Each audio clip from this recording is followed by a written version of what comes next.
Hi ladies, I'm Pidge. And I'm Moen. Welcome to the Night Shift Court podcast. We are two shift-working fantasy book lovers and love nothing more than leaving reality behind for a bookish adventure. Join us as we go under the mountain to discuss our favourite fantasy fiction tales and the authors behind them. Come with us to explore the stories, one shift at a time.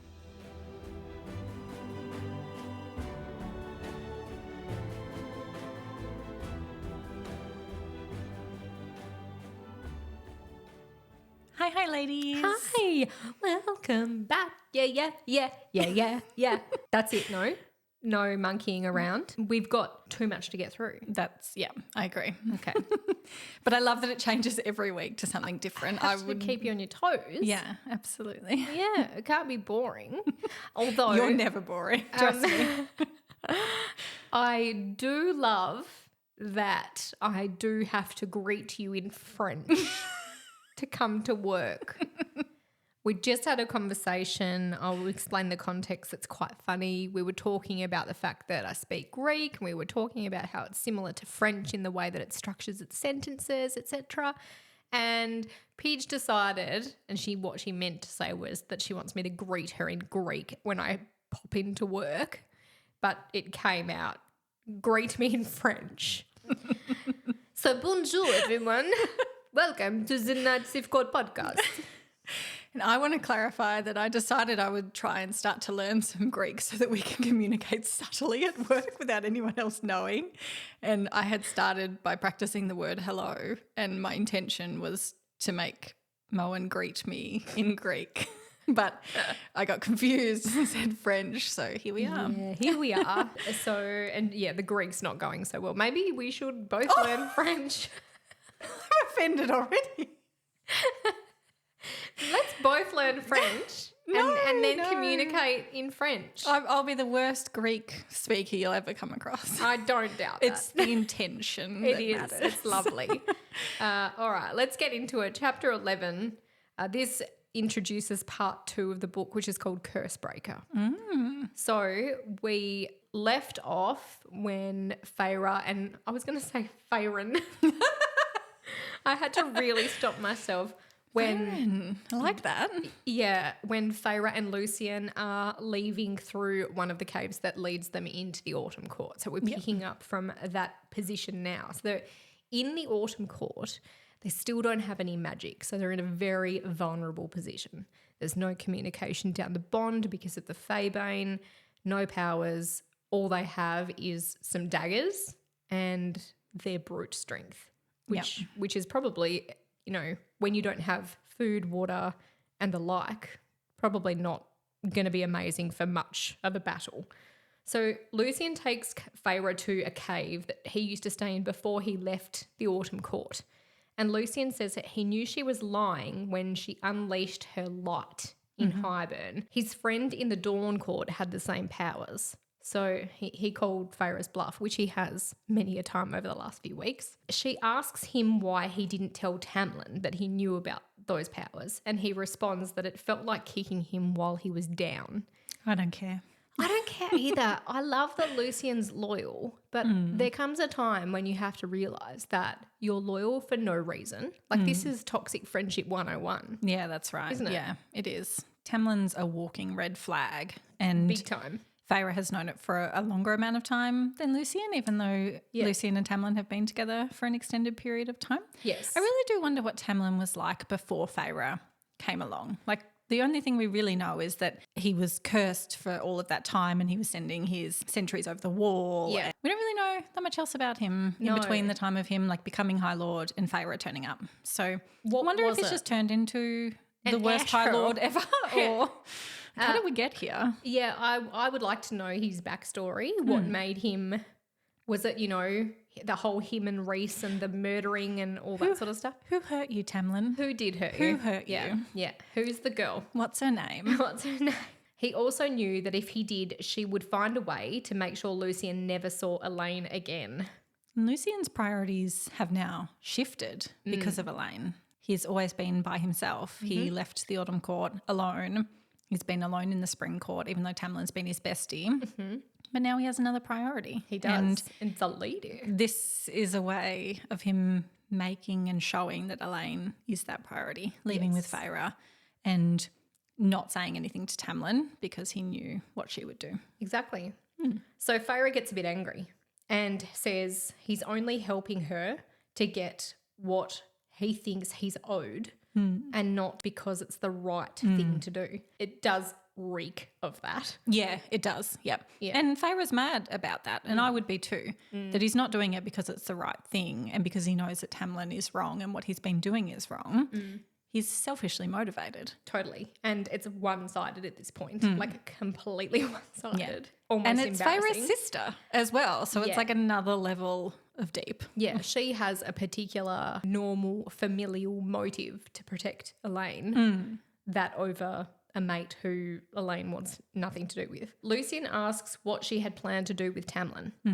And she says, disembowel him. All I could think of during that was that poor Tamlin, there'd be no more bowels turning watery for him. No, there wouldn't. He wouldn't be able to destroy a office. No, that's He fine. wouldn't be able to cower in the corner about being... Ask people for a basket of fish. He's not doing much with no bowels. Tamlin's circling the drain. Yeah, and look, we're not mad about it. She debated letting his court collapse around him, and that seemed like a better punishment, which I think shows her innate goodness over anything else, because she knows that like it wouldn't matter to him. It would probably be a kinder thing to do to kill him or to, you know, mortally maim him versus let him sit in his own filth. So I think that she's doing what she thinks is going to sting the most. It's a race thing to do, Yeah, it is, isn't it? Yeah. Like the long game, Yeah. the end goal, the long game. I think story. that she really would have enjoyed disemboweling him, Yeah. but she actually thought with her head Yeah. about what would Reese do. Yeah. And so she's that. sneaky. Yeah. Yeah. No, I love it. He's rubbing off on her. What would Reese do? Yeah. Lucien says his father will hunt her for taking his power and kill her for using it. It ain't your daddy. Feyre's response is he can get in line, Yeah. but I love that. I bet on the inside she's like You're what now? yeah. Yeah. And I am no good at keeping that sort of secret. Yeah. No, I not wonder for me. if she does have a little like facial expression, like a little mouth twitch. Yeah. Because there's no reference eye to it twitch. in the book Yeah. about her, you know, letting on in this instance that she knows who the daddy is. Bayron absolutely will be pissed that Feyre is wielding these powers that belonging to him, because he wants all of his goodness wrapped up inside him, and yeah, he's going to want sweet revenge. So- However, sorry, Oh, just go. to raise a point, he was the first High Lord to step forward under the mountain. So I mentioned this last time, I am sus about the Autumn Court and all of its royalty. I'm skeptical. Do you think that he would have stepped forward first, having known that he would be relinquishing some of his own power? I don't know. See, I don't. I don't think any of them knew that they would be less Yes. than Yeah. after that process. But I feel like it was their duty to do so. But I don't think that any of them have done it selflessly. Not a single one of them, not even Tarquin. I don't believe. I think that if given the chance, if they were in that position, they would want everyone to do the same for them as well. So I don't think it was a selfless thing for any of them to do. Yeah, okay. Yeah, no, I'm with you. You've convinced me. I am still sus, but you've convinced me of that point. Roger. So morning comes and they discuss which direction they're going to head in. Feyre says, we head north until the Faebane is out of our system and we know. Lucien's not very happy with that because his father's court lies due northward. Not his father. Still within the Autumn Court, we're talking. And he says we'll have to go east or west to avoid it. And Feyre says no, east takes us too close to the Summer Court border. But that's not, in fact, true. So I think that there's been something happen with the editing of this book, because if you look at the map, if they head east, they'll be heading in the opposite direction of the summer court. They'll actually be heading out off the edge of the autumn court into the ocean. Yes. So they've kind of got it round the wrong way. They actually don't want to head west. The fact that you've picked this up is, I don't know if it's concerning or epic, because the fact that editors have failed to pick this up. Now, look, this could be as simple as the map is around the wrong way, as in the autumn and summer court are switched. Yep. It could be the map. It could be the writer. Either way, you've picked it up. Go you. If anyone needs a service, what do we call a service of like reading your book and picking up on random things that don't work out, or like double questioning characters and their intentions and their motives? I mean, whatever that is, I need to make a career out of it. Yeah, I feel like that's more than just editing, isn't it? Yeah. It's looking for actual plot holes and theory holes. Love it. You should absolutely pursue that dream. When I'm really wasted at ambulance. You really are. What's your exact address of your map? Yeah. Let me dissect that for you. And is that east or west? They begin a 5-day hike in mostly silence, partly because Feyre doesn't really have a lot to say to Lucien, and he doesn't really have a lot to say to her. They know that they can't have it out right now in the middle of the autumn court. And also because he's sus about his dad. There's guards looking for him, so they're pretty much silent. Yeah. They make it to the farmlands on the other side of his dominion, and they're in the farmlands and fields, but they still need to remain out of sight as the villagers will rat them out for any extra coin. Feyre asks Lucien if he would want his father's crown, and he tells her that he would gain a crown only to rule over crafty, two-faced people. She has a little chuckle and says, Lord of Foxes, referring to his fox mask. And I made a note of this because everybody seems to allude to the fact that Lucien is two-faced, crafty, sneaky, and Rhys has said it a few times, but we've not actually seen that really from his character yet. I wonder why. Because he's not a lord of foxes. He's nothing to do. Like, I think I don't know if it has to do with the fact that the autumn sigil has something to do with foxes, or, you know, his red hair, the whole autumnal feel. A fox is kind of an autumnal character. He's not. Yeah. He's not from there. Yeah. It ain't his daddy. Yeah. Okay.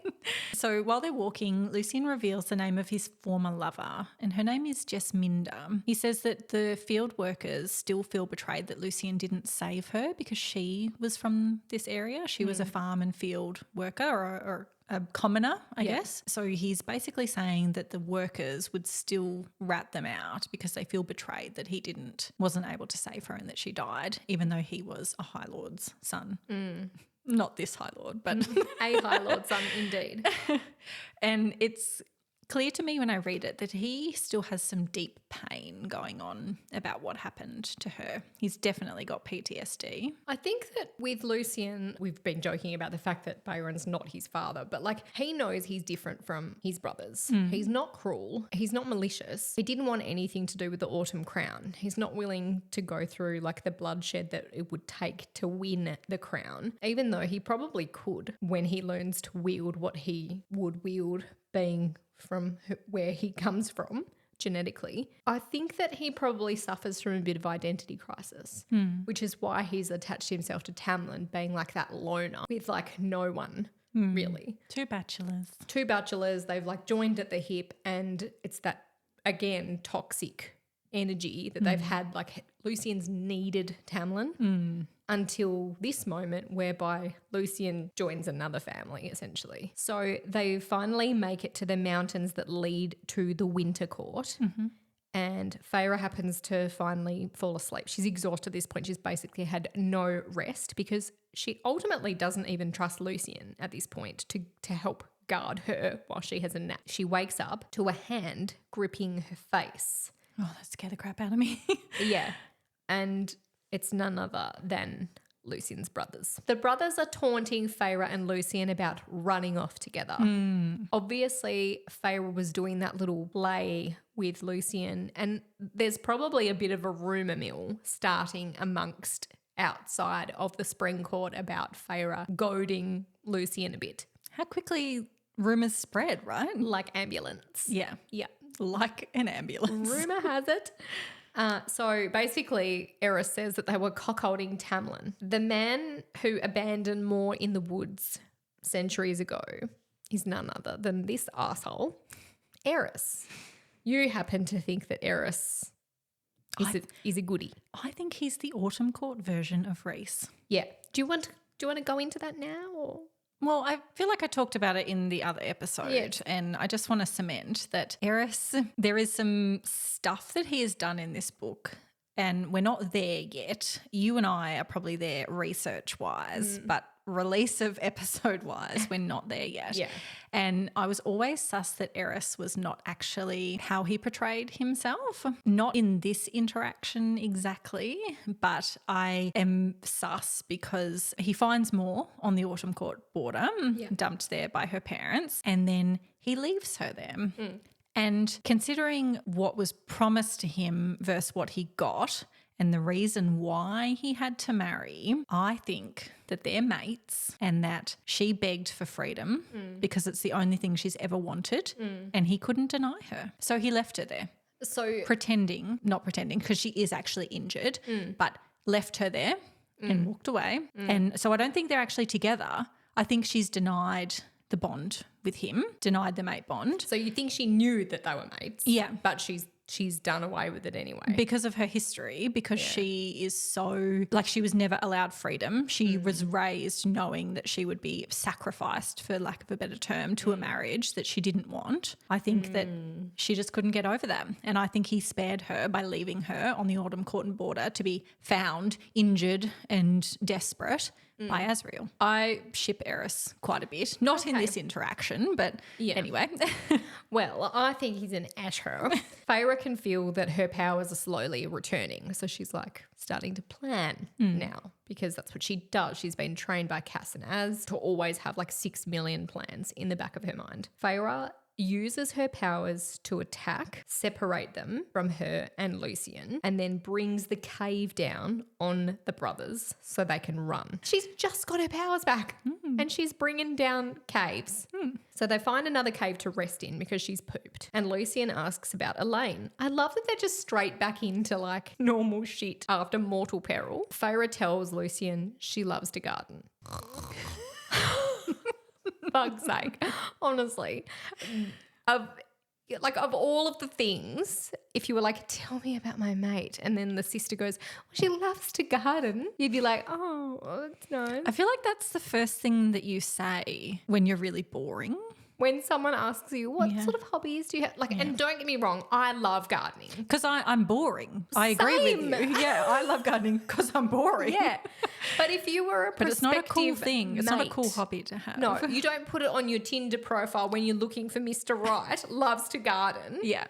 I'm sorry if you do. But if you do, show us your amazing garden. Like, show us that it's cool. Yeah. I'm ready to be convinced. I love gardening and I would love nothing more than to have like a beautiful greenhouse and a kitchen garden and all of the things. But I don't tell boys this, even especially though I'm when married. you're 18. Yeah, especially when I'm 18. After they talk about how boring Elaine is, Feyre tells Lucien that he never fit into the Spring Court, the same as herself. And they're almost the same in that way because they have a few similarities. One is they have both been living in courts that they don't belong in. But secondly, she has powers from multiple High Lords. Lucien obviously does too, which is a really interesting fact because he believes himself to be from the Autumn Court and therefore possesses the power of the Autumn Court, but he isn't. So how did he get the power of the two courts? My theory there is that the power comes from the female as much as it does the male. So he's like Autumn Court High Lady, but not High Lady. Just Lady. Yeah, just lady. So I reckon she wields the power of Autumn and then he's got it from his actual daddy. Yeah. So they survive the night and the next day they cross the border into the Winter Court. They begin walking through the landscape and Feyre starts to recall everything that Rhys had taught her in her lessons about the Winter Court. So there's two things in particular. The first is that the Winter Court's preferred method of travel is sleighs pulled by reindeers. Let's see the ding ding ding a ding ding ding a ding a ding do. Ring a ding a ding a It's ding lovely dong word ding. for sleep right to go with you. Love it. I love Christmas, so I love this. But this is the Same. second reference to Christmas. So we had Santa's exit from the Weaver's cottage, and now we've got the spring court being pulled by rain. Rudolph the red-nosed. She describes them as like velveteen reindeers, you know, so you can picture it. The second thing is that they actually rely on great white bears to stalk the realm for unwanted visitors. And that is the first court that we've heard of that uses animals as part of its army and defence. Feyre also recalls that Amarantha had slaughtered dozens of Winter Court children. She didn't have the nerve to ask Rhys why, what were their crimes, what were the crimes of their parents, or if this was some of the worst of Amarantha's crimes. Only time it's acceptable to slay children is when they're White Walkers. I think we're in a different series if we're doing that. Bears in the winter. I mean, maybe we're beyond the wall. That's the only time when the freaky blue eyes come out and you need to... Do you know what it reminds me of? Narnia, The Lion, the Witch and the Wardrobe. Yes. Yeah. That was fully what I got. Yeah. Evil Queen. Yeah. So they travel another day and another night before arriving at a massive frozen lake. And Feyre and Lucien are not keen on having to walk straight across this frozen lake, as you wouldn't be. They start to look around for another direction to go rather than just to continue straight over it. And as they turn around and look behind them, they see 3 figures standing on the edge of the lake, smiling. So Lucien's brothers have found them and followed them into the Winter Court. Of course they did. Yeah. They are out for blood. You were not that lucky. No, of course not. It wasn't going to be that simple. That's right. Lucien tells Feyre to run, and Eris lays his palm down on the ice, which begins to melt it and starts to create huge cracks in it. The 3 brothers have actually brought a trio of guards with them as well. Where did they come from? For backup. Because clearly the 3 couldn't handle these 2. So, you know, Freyson was it Freyson? Freyan? Lucifer. Frey. Lucifer. Lucifer. Lucifer. Let's stop. Okay. Arrows are being fired at them and they start zigzagging while running to, you know, that's the classic, like zigzag so the arrows don't get you. Feyre decides that she doesn't care if Lucien's brothers see her powers anymore. She can feel them. She's ready to use them. So she starts to use them to refreeze the ice that's melting around them. Badass. Yeah, pretty good. I love it. Pretty good. Yeah. Eris winnows in front of her and one of the other brothers fires an arrow that slices just her face and her ear. So she like just casually dodges it. Badass, of course. It's giving Neo in The Matrix. I've not seen The Matrix. Like I know what it is with the numbers on the page, but that's all I know. And the pill. Oh my God. It's the pill one, right? The red or the green pill. Yeah. And the numbers. That is your homework. Really? Is it that good? Oh my fucking God. I can't believe you haven't seen The Matrix. It's the best fucking movie ever. So the second arrow gets fired, and this is one that actually goes through her forearm, which Ouch. would be really painful. Feyre rips off her sleeve, breaks the arrow in 2, and then pulls the opposite ends out. And whilst it sounds really cool in the book, when you're people like us, all you see and think when you read that is, do not do that. Please leave it in situ. Please do not pull it out. Unless you're in the Hunger Games and you need to get on with things. Like I feel like magically, yes, pull it out. But Sure. in reality, please do not pull out a penetrating object. We've talked about this before. We have. Not without a general anaesthetic, Yeah, please. it happens a lot. Kids, no. Leave them. So Feyre is grabbed by Eris at this point and she ruins his retinas next, is her next magical move. So she shines her hand right in his face. It's kind of like, you know, when you are watching videos before bed and you have the lamp on, and so the brightness on your phone's up, and then you turn it off and you go to bed, and then you go to check the time overnight and you shine it in your face and you're blinded. Yeah. You need an ambulance. That's what happens to Eris. Feyre runs now from Eris, but he winnows in front of her again, and you cannot keep my man Eris down. You love Eris. Anyway. Eris gets sick of Feyre's shit now, and he backhands her, punches her in the gut, and then drags her by her hair. And whilst that sounds very graphic, Rhys is known to do similar things. In a very different context. But is it? At the time, you didn't know. Daddy. Eris starts dragging Feyre back towards the edge of the lake, toward the waiting sentries. And the sexiest moment in this whole book, and the sexiest moment happens in only chapter 13. Yeah. It's a serious hot rescue. Oh, I didn't see it coming. It's like the hot firemen that roll up for the job, which never happens, by the way. Don't call the fire service thinking they're going to be a bunch of hotties, because they ain't. No. But Cassian and Azriel. I just want to, before we move on, I just want to be clear that there absolutely are sexy firemen out there. We just don't see very many of them. So if you are a sexy fireman, please let us know. Send us a DM. We're both married. So an Illyrian warrior slams into the frozen lake, cracking the ice towards the horizon in every direction. A tear just ran down my leg. Yeah. I had to swallow really big. Did you? Like a big, salivated worse than talking about pickles. And I love pickles, but I love Az. Cassian, you mean? But both general. Of them in general. All right, let's start that all again, because we're going to cut all of that. Because I can't say a tear ran down my leg in a podcast. Don't you dare leave this in. I'll never watch The Matrix.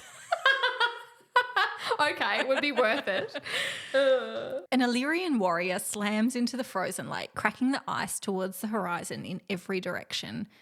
Cassian snarls at Eris with 5 centuries worth of rage. Snarls. Yeah. But how do you snarl sexily? Like, I'm sure that yours was a cross between a snarl and a snore, and that's okay. It's probably the best one I've ever heard. Good. So I'm happy. I'm happy with that. Feel free, Audible, to use that in your next graphic audio. Absolutely.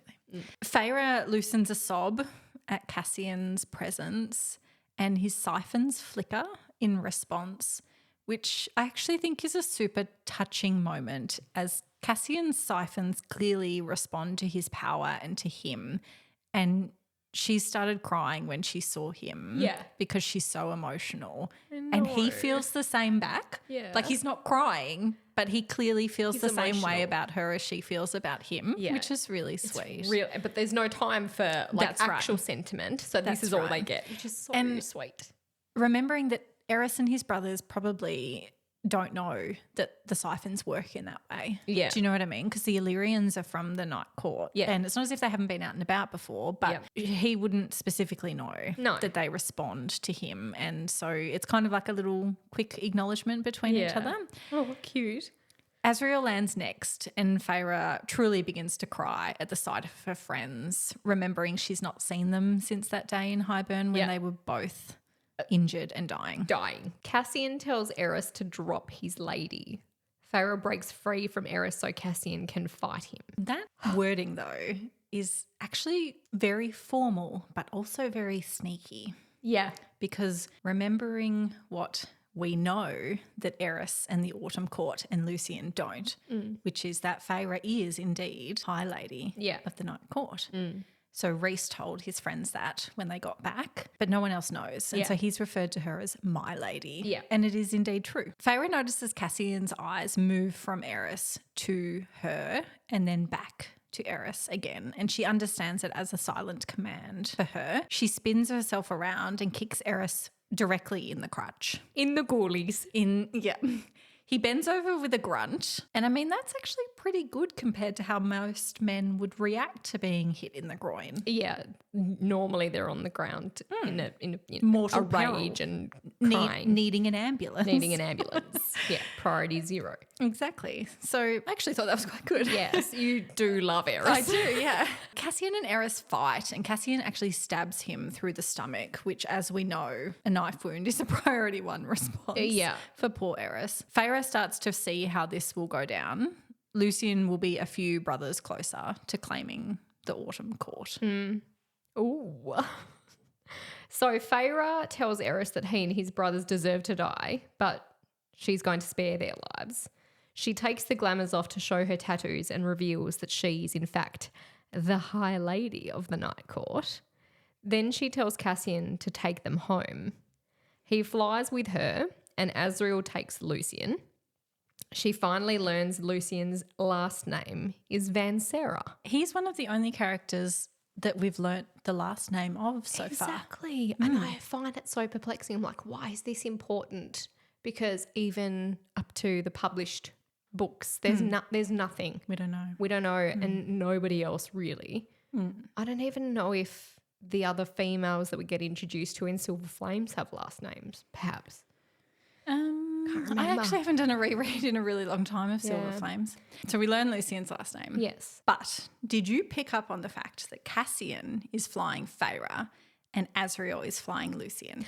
I did, only because it's the opposite later on in the next time they fly. So there's been a long run discussion around how it is that Azriel carries Lucien. And I would like your opinion on which you believe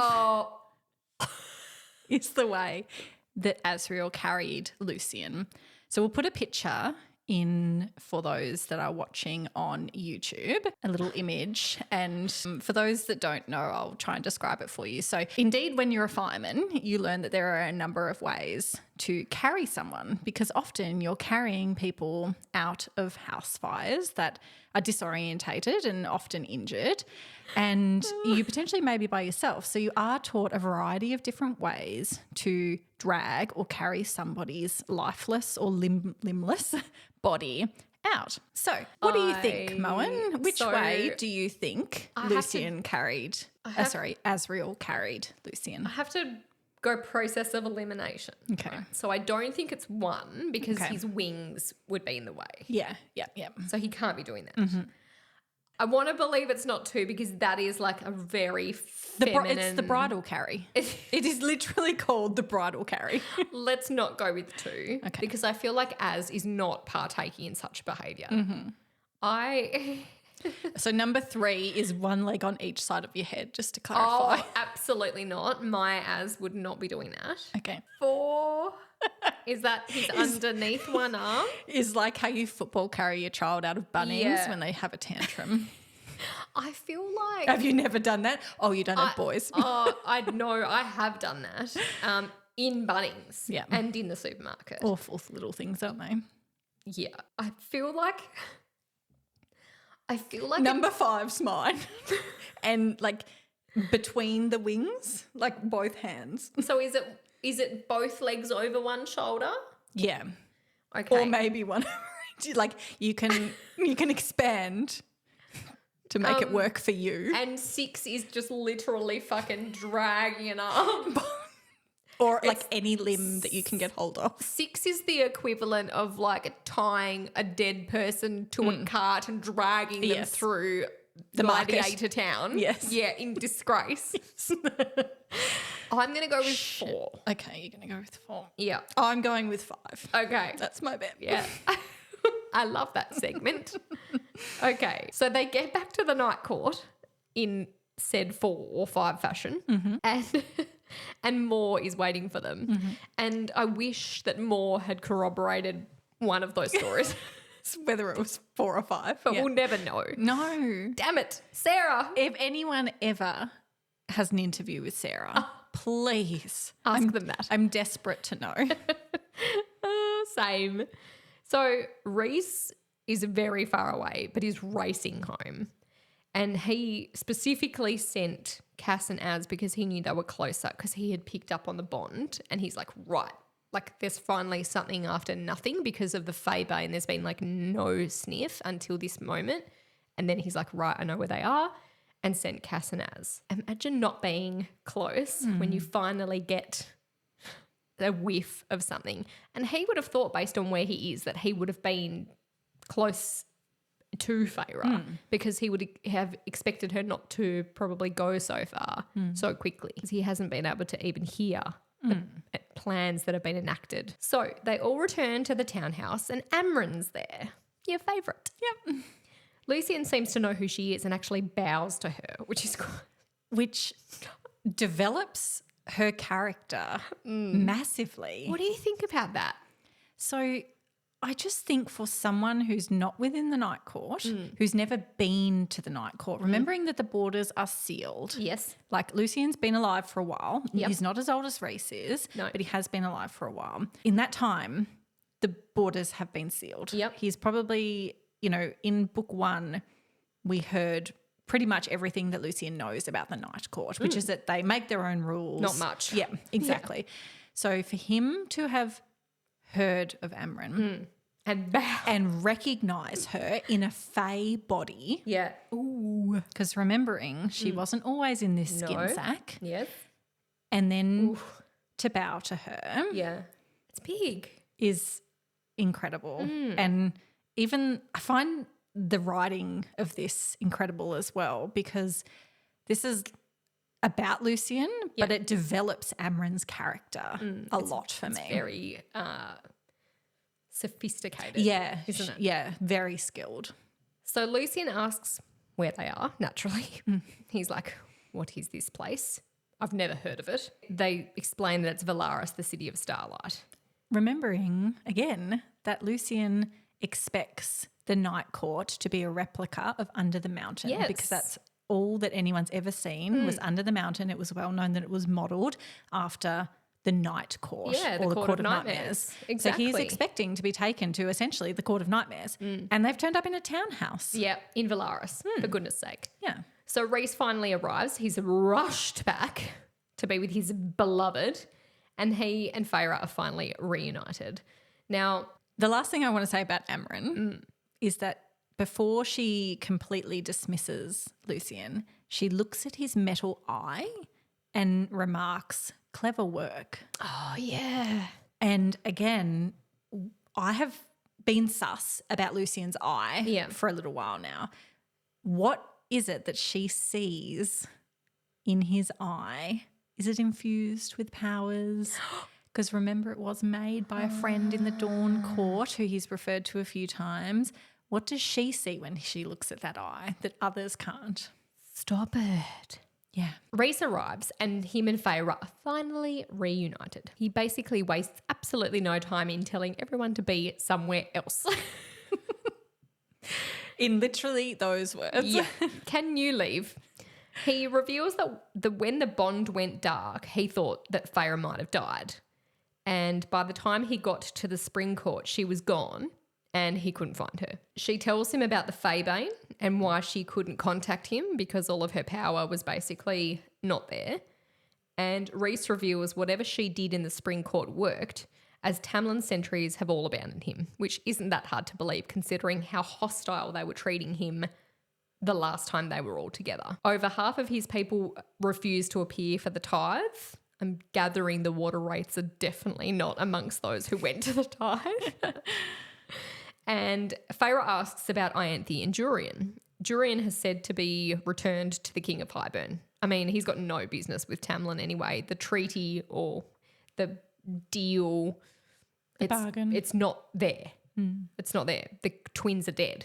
So there's nothing really Jurian's going to be doing with Tamlin. She asks Rhys after Elaine and Nesta, and he tells her that they're at the House of Wind, which is pretty obvious, I think, because it's somewhere that they don't go all that often, but has all the security measures that they need. And I think Rhys understands that they need not to be around a whole bunch of people, particularly two large Illyrian males. Yeah. Well, I think it's secure as well. They can't really go anywhere. That's right. We don't learn until a little bit later more How details secure. about the House of Wind. But if we remember when Feyre was there at her time in the Night Court, while she was still Lady of the Spring Court, she never mentioned that there was a way out. She essentially just existed on those levels, and she'd mentioned about Rhys like falling over the balcony and then flying past and stuff. So That's right. Yeah, so it's quite secure. Yeah. She asks where Rhys was, and he says he was doing some of Az's work. He was in the human world flying above the Queen's palace. And then there's a scene. So the first part of the scene I just want to talk about because it just gave me this visceral reaction. So they make it to the bathroom and Rhys like clicks his fingers and Feyre is instantly clean. Right? Yeah, to look at. Yeah. Not to smell at. And the way he describes it is the essence of dirt remains. Yeah. And I thought about it. And do you remember in the height of COVID where you would like do one thing at work and then sanitize and then do one thing and sanitize and do one thing and sanitize. And you were sanitizing so much that it like built up on your hands and you could feel it.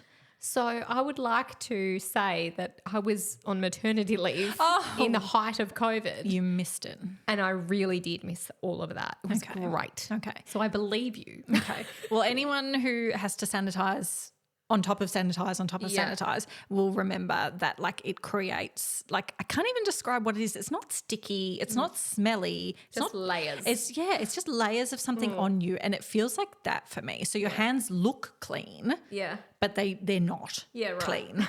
Do you know Delicious. literally the essence of dirt remains. Copy. Rhys happens to lick Feyre and he says to her, I can either do this or you can have a bath. And she's like, yeah, I'll be having a bath, thanks, much to all of our thanks and praise.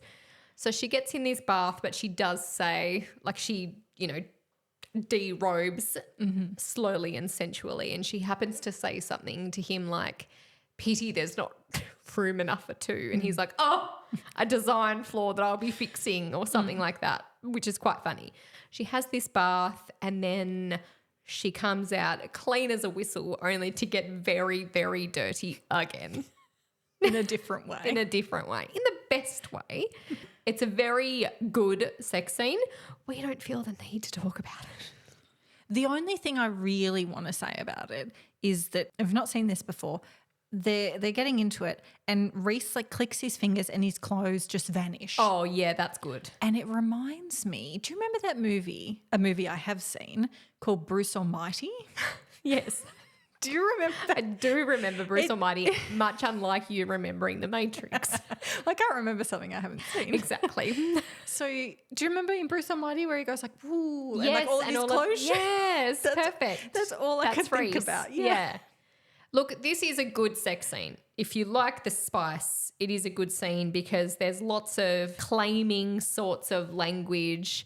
There's very good descriptors. It's very, like, there's lots of imagery and it's not... There's lots of love. It's not just dirty, but it's like a real claiming, not soft version of their reuniting. When you think it would be soft, it's like, no, it is dirty, but it's dirty in the right way. It's like you're mine and they're all into each other. And this is mine. Yeah.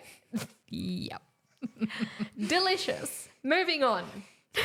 Feyre learns that her sisters have been at the House of Wind since they've arrived, asking for nobody and asking for nothing. That would be Nesta. Yeah. Elaine would be saying nothing and Nesta would be making every single decision. Yes. And I can absolutely see her being probably far more graphic than those words, but she doesn't want to see anyone. No. So Feyre and Rhys are finished, so they come downstairs. Cassian and Asriel are actually sitting at the dining table and Cassian's all like smirky. This is the best exchange. Yeah. This is the best chapter. Yeah. Yeah. And he goes to like make a comment and Asriel just like kicks him under the table. He's like, shh. And he's Don't like, say I wasn't going to say anything. Like, which again is great relationship building for them. I love it. Lucien is still acting all bitter towards Reese. I would like to say what I wrote in my notes about Lucien. Go ahead. Lucien is being a pissy little bitch with Reese and Feyre. He's looking at them and he's like, do you know what I mean? Like is it so hard to believe because he has seen Tamlin and how Tamlin behaves with Feyre? Is it so hard to believe that she would be looking elsewhere other than Tamlin after all of this stuff that she's gone through? And he knows they're mated and he now knows that she's the High Lady. Why isn't he just like, oh yeah, okay, well they're together and that's that? He's just being a bit of a bitch about it, in my opinion. Yeah, I don't love his attitude towards them either. But I think, I can see where he's coming from in relation to Feyre arrived in Perinthian innocent. Yeah. And now she is the way that she is and she's done what she's done at the Spring Court. And remembering that Lucien thinks Reese is basically evil come alive and that he's potentially influenced Feyre quite a lot. Yeah. I mean, nothing that she's done is unwarranted, but I can sort of see why. But Reese is not having any of that. Yeah. And he tells him that he was willing to let Feyre and Tamlin marry if it made her happy, but he was not willing to let her suffer. And he makes it clear that one day Feyre may forgive him for not helping her, but that he will not. Yeah. And I think that's fair. Yeah. I do love Reese being his primal, mated, High Lord self in this scene because you can tell he's like really warning Lucien about the way he's looking at them and Lucien's face is saying what Lucien thinks. And Reese basically just casually threatens to rip out his throat. Yeah. It's so good. Did you notice as well in this scene that she describes his wings ripping out of his back? Flaring. Which at the first time I read it, I didn't think much of it. But on my reread, I realised that this is the first time that Lucien would have seen Reese's wings and realised that he is indeed Illyrian. Yeah. Yeah, because then normally he's just suited In up. the suit, yeah, which is his That's his mask. Feyre invites Lucien to go with her to the House of Wind to see her sisters. This time, Cassian flies Lucien to the house and Reese takes Feyre. So again, bets on how Cassian flew with Lucien. Look, I reckon. Shall I hold it up for I you reckon again? Cassian's a 6. I reckon he's like. Forgotten what it looks like. I reckon he's Like a 6. just by that. Yeah, by the I wrist. reckon he's got no. Do you know why? Because he makes a point of being like, "Fuck you." Yes, he to does. Az, Yeah. because Az is like, I've got stuff I could be doing. busy. Yeah. Bye. And Cass is like, fuck. Yeah, And he has to carry Lucien. So I reckon he's a 6 for sure. I agree. Yeah. Heavily agree. Yeah. They arrive at the House of Wind and Feyre tells Reese to wait inside while she goes and speaks to Lucien. And Reese is all like jokey, which I love. He's still himself. He says, oh, so you won't have any witnesses when you push him over the railing. I loved that line. When they do begin to talk, they glance into the dining room at Reese and Cassian, and she says that they instantly become interested in some sort of spot or stain on the surface of the table between them, which is like we don't often see. We see the relationship between Azriel and Cassian and Azriel and Reese and like intertwined, but there aren't a huge amount of moments yet where we see Cassian and Reese interacting together like that. Yeah. Like Reese is usually like all business and he's just really playful with Feyre. But I can just picture it in my head, her like looking inside and they're like, just like around. It's like what do you do when you're not working and your boss comes in? Yeah. You pretend to work And rather you're than just actually work. Yeah. And you're like, oh, sick people, there's ambulance. I'm very busy. And, Yeah. I'm on the phone. Sorry. Yeah. Yeah. Oh, was that the phone. radio? Yeah. Yeah. Receiving. Yeah.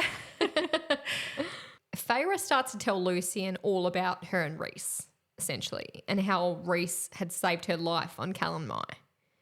And she opens up about everything in the hope that Lucien will start to understand exactly why Feyre started to fall for Reese, despite the love that she did have for Tamlin. Because she did. She loved Tamlin. She did. She didn't understand his narcissism. whilst she was in love with him, but we've all been there. Lucien's in shock about all of this, and he said he hadn't realised he'd been the villain in her narrative, and she says he wasn't. They find Nesta in the library. Perfect. Can I be in the library? I want to be in the library. Cassian teases her, and Nesta's being particularly unpleasant. Not hard to believe. Nesta is unpleasant at the best of times. She's really short with Feyre though, and I don't think Feyre was quite expecting this level of shortness coming from Nesta because it's been a while and a lot has happened. Feyre, to Nesta's knowledge, Feyre has been in a place where she's going to be in danger, essentially. Nesta is Fae. And Nesta's just like getting on with her life, reading and ignoring her sister, which is a bit unfair, but Nesta is unfair until book 5. Did you notice that Nesta's reading a romance book? Of course she is. And, Smart. more similar than we thought. Yeah, huh? absolutely. Cassian says to her, I wouldn't have pegged you for a romance reader. And she gives him a withering stare. And it's I picture it to be very, very similar to how I look at my husband if he dares to comment on what I'm reading. Oh, speaking of, as I was leaving the house today to come here for our recording session, Simon had said to me, enjoy recording your fairy porn elf something. And I was like, good. Bye. I will. Yeah. I will. And I almost said to him, enjoy the 5 o'clock tantrum the daughter is going to throw. Enjoy witching hour. Bye. Nesta is bitter AF at Feyre and says to her, perhaps I should thank you for dragging me into this. I get to be young and beautiful forever. And honestly, Nesta, what are you complaining about? I know. And they're all hot to begin with. I would be celebrating. So would I. And all of the hot men that they're around, what has she got to complain? She's got her book in her library. She doesn't have to work. She's going to live forever in a hot little caboose. And she's got hot men around her. I don't see the problem, but whatever. If someone presented me with the cauldron, I'm running. Diving. Yeah. I'm running like it's the Absolutely. Hunger Games towards that thing. Yeah, I'm not even getting my clothes off quick enough to get in there. No. Yeah. No. Clothes don't matter anymore. Clothes don't matter. But Nesta says Feyre shouldn't be worried about her, but she should be worried about Elaine. So Elaine hasn't eaten, slept, or drank and hasn't stopped crying. Again, what are you complaining about, Elaine? I know she has a potential husband. I know it's a bit scary, but really, Yeah. Feyre's the youngest. Let's not forget that. Feyre's the youngest. Elaine is being typical middle child here. Yeah, I agree. Yeah. Cassian offers to train Nesta, but she keeps refusing. It's clearly not the first time he's offered. It's not. He will continue. But Feyre happens to look at Cassian and notes that he's looking at Nesta with sorrow and longing. So they do go to Elaine now and visit her, and Feyre describes her paleness and her thinness and calls her silence hollow. Elaine appears to be completely broken, her spirit, and Feyre is heartbroken and feels responsible for her misery, for bringing them into it, because Nesta just threw it in her face before saying, you got us into this by asking to use our estate to negotiate with the human queens. And I just want to quote a bit that was really interesting to me. So Elaine had always been gentle and sweet, and I had considered it a different sort of strength, a better strength, to look at the hardness of the world and choose over and over to love and to be kind. I thought that was really nice. That is nice, isn't it? Makes me like Elaine a tiny bit. A teeny bit more. Yeah. That it is quite brave to continue to choose positivity in light of her plight, even though we don't believe that she's in plight. Yeah. Feyre goes to leave but looks up and finds Lucien standing in the doorway. She knows that he can feel the sadness radiating from Elaine through their bond. That's it for this episode of the Night Shift Court podcast. Join us again next week where we will begin the adventure of ACOTAR's Book 3, A Court of Wings and Ruin.